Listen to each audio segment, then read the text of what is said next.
One of the most aggravating problems you can have with a bike is if the gears don't change properly. So in this video, we're going to show you how to remove, replace and adjust a Shimano rear mech. For the job, you're going to need a set of Allen keys, a Phillips screwdriver, some pliers, a chain tool and possibly some cable cutters.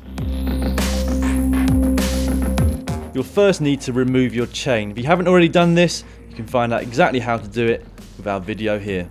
To remove a Shimano rear mech, you'll need to detach the cable.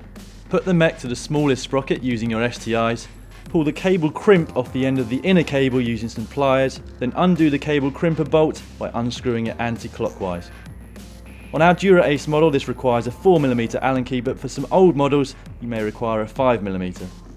Once you've done this, you'll be able to pull the cable free from the mech. Finally, simply unscrew the main 5mm rear mech bolt and the derailleur will come free from the hanger.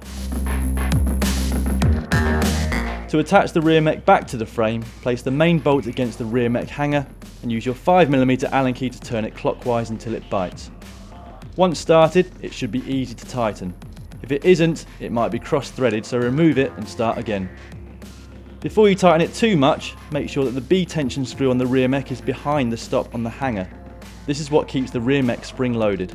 This B tension screw is used to space the top jockey wheel away from the largest sprocket.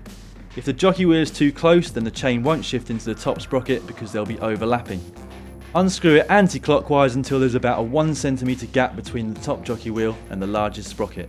Rusty, frayed or old dirty cables will prevent accurate shifting, so if you're in any doubt, it might be a good idea to replace them at this point. To take the inner cable out, firstly make sure that the STI has been clicked right the way down to the lowest gear, then roll the rubber part of your STI lever back to expose the end of the cable. Then find an area where the inner cable is exposed and push it through using your hands. The end of the cable will start protruding out of the STI lever and you'll simply be able to pull it from there. To thread a new cable in, push the end through the hole on the outer side of the STI lever until it appears on the inner side, then just pull it through until the cable end locks into the lever. Thread the cable through the first part of the outer cable near the bars, then through the cable guide located underneath the bottom bracket, and finally through the last piece of outer cable and through the barrel adjuster of the mech. Place the ends of the outer cable into the cable stop in the frame and the barrel adjuster. The barrel adjuster should be screwed almost right the way in. We tend to screw it right the way in and then unscrew it one turn just to allow for some adjustment either way. Pull the cable through the crimp bolt on the mech. Which side you put it on depends on the model, but you'll be able to see a groove where the cable should sit. Pull it as tight as you can by hand and then tighten the bolt clockwise. Next you'll need to reattach the chain. You'll then need to adjust the high and low stop screws. These are not for indexing your gears but simply limit the maximum travel in either direction of the mech. Make sure the STI lever is still in the lowest position for the small cog on the cassette and that the chain is on the big ring at the front. Then adjust the high screw marked with an H. Screwing it clockwise will move the mech towards the bigger cogs, whilst unscrewing it will move the mech in the other direction. You want to adjust this screw so that looking from the rear of the bike, the top jockey wheel is directly below the smallest cog on the cassette. If the mech is not low enough, the chain won't shift onto the smallest cog, and if it's too low, the chain might jump off the cassette and get jammed against the frame, potentially causing a lot of damage. Once you've done this, put the front mech down to the small ring and move the rear mech up to the biggest cog using the STI levers.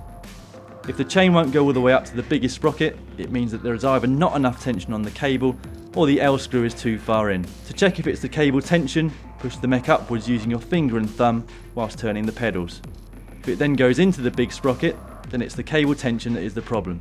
However, if it still won't go into the big cog when you push the mech, then you need to loosen the L screw. Turn the pedals at the same time as loosening it. At a point the chain should jump up onto the biggest sprocket. Have a quick check from behind to make sure that the upper jockey wheel is in line with the biggest sprocket. At the other extreme, if the L screw isn't far enough in, the chain can jump over the biggest sprocket and get jammed between the cassette and spokes. If, however, you can push the mech by hand onto the top sprocket, then you need to increase the cable tension.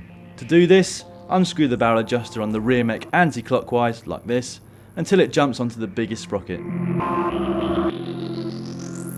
Now let's go through the fine adjustment or indexing of the gears.